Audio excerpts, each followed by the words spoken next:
গত পর্বে আমরা ডিজাইনটাকে কমপ্লিট করেছি। এই পর্বে দেখব জাভাস্ক্রিপ্ট ব্যবহার করে কিভাবে ক্যালকুলেটরটাকে পূর্ণাঙ্গ রূপ দেওয়া যায়। বিভিন্ন ক্লিক ইভেন্ট দেখব, যেমন 1 2 3 এগুলো প্রেস করলে কি হবে, রুট ওভার প্রেস করলে কি হবে, আমি যদি একটা ইকুয়েশন লিখি যে 20 প্লাস 20 সেটা রেজাল্ট কিভাবে দেখাবে। সো এই জিনিসটাই এই পর্বে করা হবে। সো আমি টেক্সট এডিটরটা ওপেন করি এবং এইখানে যদি আমি দেখি যে 7 ইনপুট টাইপ একটা বাটন, এখানে অ্যাকচুয়ালি যদি আমি ক্লিক করি, দেখুন অন ক্লিক একটা HTML অ্যাট্রিবিউট, এর মধ্যে যদি আমি লিখি তার মানে হচ্ছে আমি যখন ক্লিক করব তখন এই জিনিসটা এক্সিকিউট করবে। তো এখানে কি করবে, আমি যদি আমি আমার মার্কআপটা দেখি তখন দেখবো যে আমার ফর্মের নাম হচ্ছে ক্যালকুলেটর। সো আমি এটাকে পয়েন্ট করি যে ক্যালকুলেটর, এবং আমি যদি দেখি যে ইনপুট টাইপ টেক্সট যেটা হচ্ছে আমার স্ক্রিন, যেটা সেটাকেও আমি পয়েন্ট করতে চাই, তাহলে লিখবো ডট স্ক্রিন ডট ভ্যালু, মানে হচ্ছে এর মধ্যে যে ভ্যালুটা, এই ইনপুট টাইপ টেক্সটের ভ্যালুটা কি হবে, আপনি যখন ক্লিক করবো তখন এই ভ্যালুটার মান হবে 7, যেহেতু আমি 7-এ ক্লিক করছি। এখন যদি আমি সেভ দিই এবং ব্রাউজারে গিয়ে রান করি, রিফ্রেশ করি এবং রান করি, এই যে 7 দেখাচ্ছে। এখন যদি আমি 7-এ আবার ক্লিক করি 7, আবার ক্লিক করি 7। বেসিক্যালি ক্যালকুলেটর হওয়া উচিত ছিল 7-এর পরে আবার ক্লিক করলে 77। তো এটা হচ্ছে না, কারণ হচ্ছে আমরা বারবারই ক্লিক করলে 7ই ইনসার্ট করছি। এখন আমি যদি দেখি যে calculator dot screen dot value, এটাকে যদি আমি এটার সাথে প্লাস করি, এর মানে হচ্ছে আমার প্রিভিয়াসলি যেটা ছিল তার সাথে অন ক্লিক করার পর 7 কনক্যাটিনেট হবে, তার মানে 7 ওটার সাথে অ্যাড হয়ে যাবে। তো প্রিভিয়াসলি কিছু ছিল না, তার মানে নাল ছিল, নালের সাথে 7 গেলে 7ই হবে। কিন্তু এখন তো একটা ক্লিকের পরে 7 আছে, এরপরে যদি আমি আরও একটা ক্লিক করি তখন 7-এর পরে আর একটা 7 কনক্যাটিনেট হবে। এর মানে হচ্ছে তখন দেখাবে 77। আরও একটা যদি ক্লিক করি তখন দেখাবে 777। এখন যদি আমি রিফ্রেশ করি ব্রাউজার থেকে এবং 7-এ প্রেস করি 7, আবার যদি ক্লিক করি 77, আবার যদি ক্লিক করি 777, তো কাজ করছে। তো এই জিনিসটার একটা শর্ট ফর্ম আছে, এটা এত বড় করে না লিখে আমরা চাইলে প্লাস ইকুয়াল লিখতে পারি।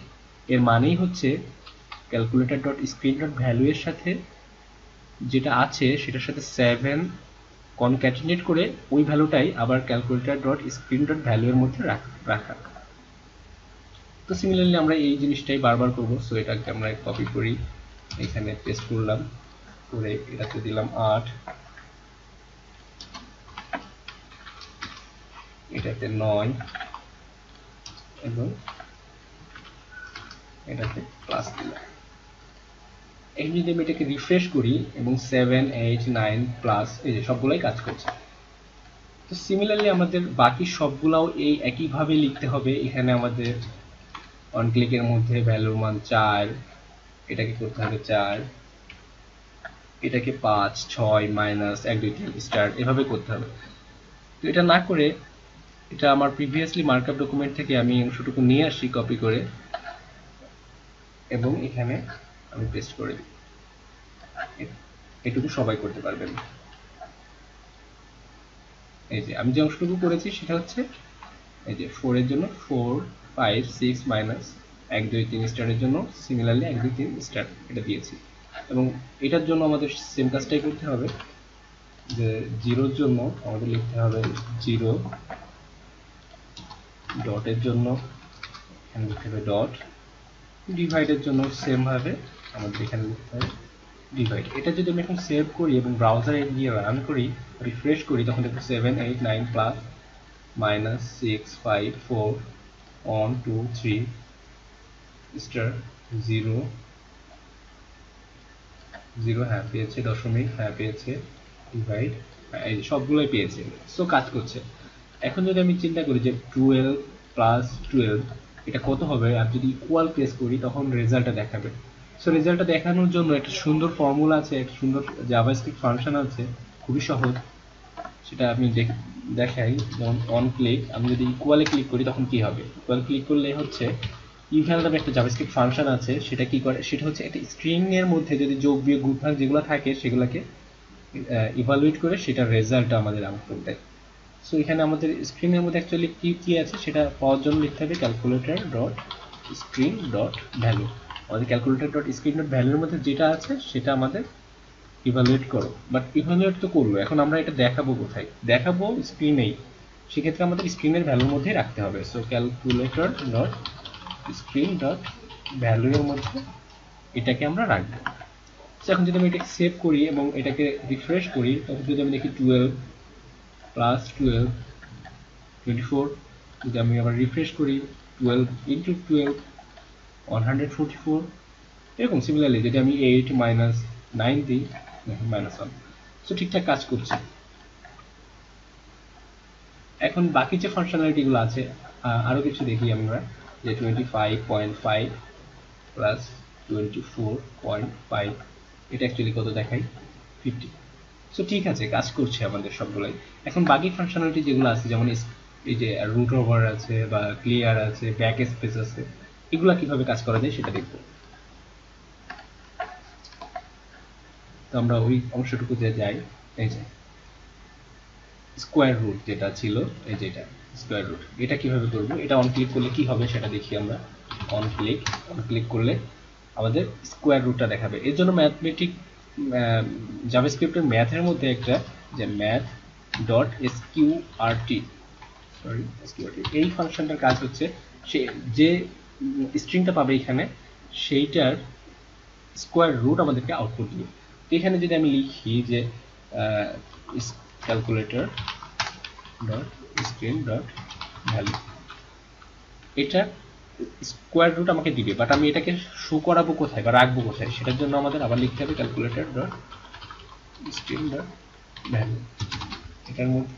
এখন যদি আমি এটাকে রিফ্রেশ করি, এটাকে যদি আমি 25 দিয়ে রুট ওভার করি, এই যে 5, আমি যদি আবার রিফ্রেশ করি 6 to 5 দিয়ে রুট ওভার করি 25। বাকি যে অংশটুকু আছে সি ইট, এটার কাজ কি?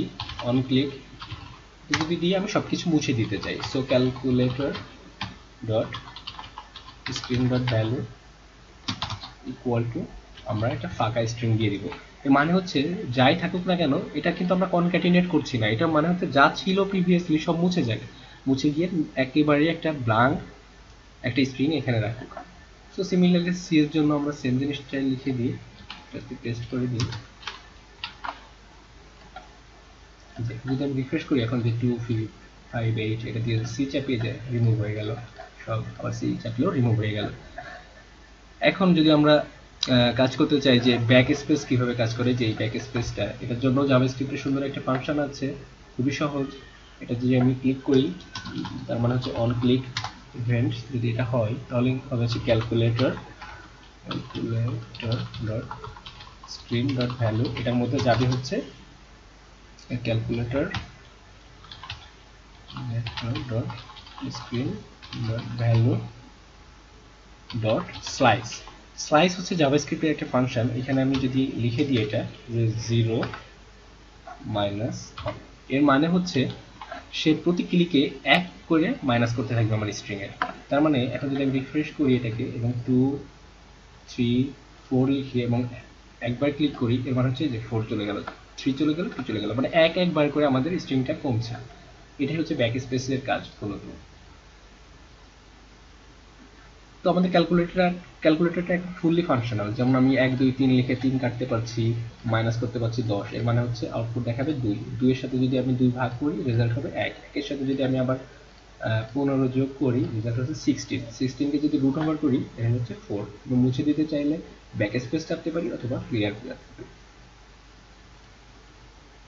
সো এই ছিল আমাদের জাভাস্ক্রিপ্টের টিউটোরিয়াল। এখন আমি আরেকটা কাজ দেখাবো, সেটা হচ্ছে এই যে আমাদের যে লেখাগুলো, স্ক্রিনে লেখাগুলো দেখাচ্ছে, এটাকে একটু ডিজিটাল ওয়েতে দেখাতে পারলে সুন্দর লাগতে পারে হয়তো।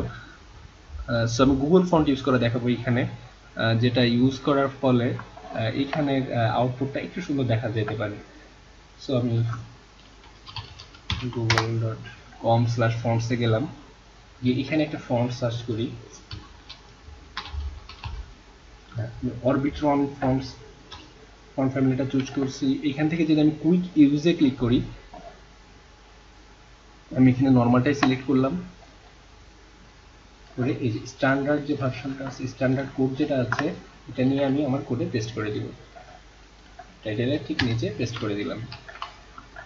এবং এখানে যদি আমি দেখি, এই যে আমার ফন্ট ফ্যামিলিটা আছে, ফন্ট ফ্যামিলি অরবিট্রন স্যান্স স্যারিফ।